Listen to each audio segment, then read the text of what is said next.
Вот сейчас мы как раз присутствуем на тренировке по адаптивному боксу, и это одно из перспективных новейших направлений, которое Федерация бокса России развивает очень активно.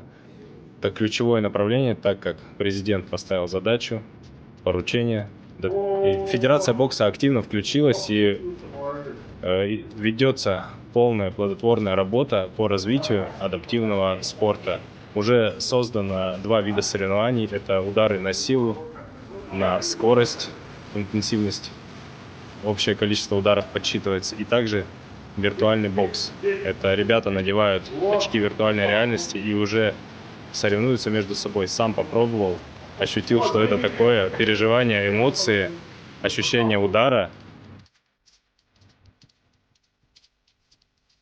Федерация бокса России уже с 2024 года по поручению нашего президента Владимира Владимировича Путина начала разрабатывать документацию по развитию адаптивного бокса.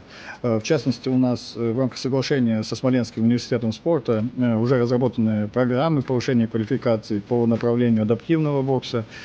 Более 150 тренеров, преподавателей прошли уже эти курсы повышения квалификации. И в данный момент, то есть по всей стране у нас постепенно начинают открываться залы для тренировок по адаптивному боксу.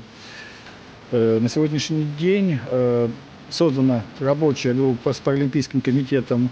Мы разработали классы по различным категориям и апробируем их на различных соревнованиях. И в этом году мы уже будем подавать документы на признание новой спортивной дисциплины адаптивного бокса: удар на силу, удар на скорость и интерактивный бокс. И финальным, скорее всего, мероприятием у нас станет июнь месяц. Это в рамках Кубка Вооруженных сил Российской Федерации пройдет всероссийские соревнования по адаптивному боксу «Защитник», в котором как раз те классы, которые мы разработали и включаем на соревнованиях, то есть мы уже финализируем это и собираем документы на признание новой дисциплины.